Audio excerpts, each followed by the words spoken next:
நடிகை சமந்தா திடீர்னு 2வது மேரேஜ் பண்ணியிருக்கிறது தான் இப்போ சோசியல் மீடியா ஃபுல்லாவே பயங்கர வைரலா போய்க்கிட்டு இருக்கு. என்ன நடந்திருக்கு, எப்ப நடந்திருக்கு அப்படிங்கிற கம்ப்ளீட் டீட்டெயில தான் இந்த ஒரு வீடியோல நம்ம பார்க்க போறோம். தமிழ் மற்றும் தெலுங்கு சினிமால முன்னணி கதாநாயகியா இருக்கக்கூடியவங்க தான் சமந்தா. அண்ட் இவங்களுக்கு தமிழ் மற்றும் தெலுங்குல ஏகப்பட்ட ரசிகர்கள் இருந்து வந்துட்டு இருக்காங்க.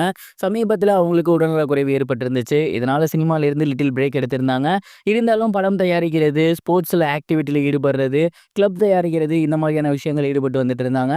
அண்ட் அவங்களுக்கு ஏற்கனவே கல்யாணமாகி டிவோர்ஸ் ஆகியிருந்தது நம்ம எல்லாருக்கும் நல்லாவே தெரியும். டிவோர்ஸுக்கு அப்புறம் அவங்க ஒரு டைரக்டரை லவ் பண்ணி வந்துட்டு இருக்காங்க அப்படிங்கிற மாதிரியான விஷயங்கள் போய்கிட்டு இருந்துச்சு.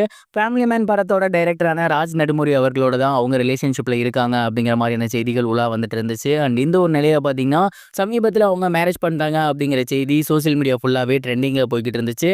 நிறைய பேர் அது ஃபேக்காக இருக்கும் அப்படிங்கிற மாதிரி தான் நினச்சிட்டு இருந்தாங்க. ஆனால் இப்போ சமீபத்தில் அந்த ஒரு நியூஸ் அப்படிங்கிறது முழுக்க முழுக்க உண்மை அப்படிங்கிறது தெரிய வந்திருக்கு.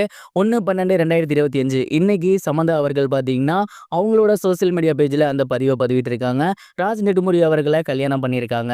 இந்த ஒரு மேரேஜ் அப்படிங்கிறது கோயம்புத்தூர்ல இருக்கக்கூடிய ஈஷால லிங்கத்தின் முன்னாடி தான் நடந்திருக்கு. மிகப்பெரிய அளவுலலாம் விமர்சனையா இல்லாம அவங்களோட ஃபேமிலி மெம்பர்ஸ், அது மட்டும் இல்லாம ராஜ் நெடுமுடி அவர்களோட ஃபேமிலி மெம்பர்ஸ் இவங்க மட்டும் தான் இருந்திருக்காங்க. ரொம்ப ரொம்ப பிரைவேட்டா இந்த ஒரு கல்யாணம் அப்படிங்கிறது நடந்திருக்கு.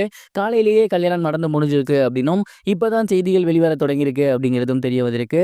அண்ட் இந்த ஒரு நியூஸ் வெளியானதை தொடர்ந்து ரசிகர்கள் எல்லாருமே சமந்தாக்கு வாழ்த்துக்கள் தெரிவிச்சு வந்துட்டு இருக்காங்க. கடந்த 2 வருடங்களா சமந்தா அவர்கள் இன்னொரு கல்யாணம் பண்ணிப்பாங்களா அப்படிங்கிற ஒரு கேள்வி எல்லாருக்குமே இருந்து வந்துட்டு இருந்துச்சு. மேலும் ராஜ் நெடுமுடி அவர்கள் அவங்க நட்பா தான் பழகி வந்துட்டு இருக்காங்க. நிறைய பேர் வந்து தப்பா சொல்றாங்க அப்படிங்கிற மாதிரியான விஷயங்கள் வெளியாகிட்டு இருந்துச்சு. ஆனா இன்னைக்கு அவங்க மேரேஜ் பண்ணியிருக்கிறதன் மூலியமா அவங்க 2 பேரும் அபிஷியலா அவங்களோட லைஃபை அடுத்த கட்டத்துக்கு போயிருக்காங்க அப்படிங்கிறது தெரிய வந்திருக்கு. சமந்தா அவர்கள் எப்பவும் மூவ் ஆன் ஆகிட்டாங்க அப்படிங்கிறது நமக்கு நல்லாவே தெரியும். அண்ட் அதை தொடர்ந்து இப்போ அவங்களோட ஃபேமிலியை அடுத்த கட்டத்துக்கு கொண்டு போயிருக்காங்க அப்படிங்கிறது உண்மையிலேயே அவங்களோட லைஃப்ல அது ஒரு சிறப்பான விஷயம் அப்படின்னு தான் சொல்லணும். சமீப காலமாகவே சமந்தா அவர்கள் சொல்லி வந்துட்டு இருந்தது, எனக்குன்னு ஒரு குடும்பம் இருக்கணும், குழந்தை இருக்கணும், நான் அடுத்த கட்டத்துக்கு போகணும்னு ஆசைப்படுறேன் அப்படிங்கிறே தான். அண்ட் அந்த ஒரு விஷயம் அவங்களுக்கு நடக்காம இருந்து வந்துட்டு இருந்துச்சு. முதல் கல்யாணமும் டிவோர்ஸ்ல முடிஞ்சிருந்துச்சு. அதை தொடர்ந்து இப்போ 2வது கல்யாணம் நடந்திருக்கு. இந்த ஒரு கல்யாணம் அவங்க ஆசைப்பட்ட மாதிரி குழந்தை குடும்பம் அப்படின்னு இதே மாதிரி தான் போகணும் அப்படின்னு தொடர்ந்து சமந்தாவோட ரசிகர்கள் கேட்டு வந்துட்டு இருக்காங்க. அண்ட் இந்த ஒரு நியூஸ் இப்போ சோசியல் மீடியால பயங்கர ட்ரெண்டிங்காக போய்கிட்டு இருக்கு. இந்த ஒரு நியூஸை பத்தி நீங்க என்ன நினைக்கிறீங்க? உங்களோட தாட் என்ன அப்படிங்கிறத மறக்காம கமெண்ட் பாக்ஸ்ல ஷேர் பண்ணுங்க.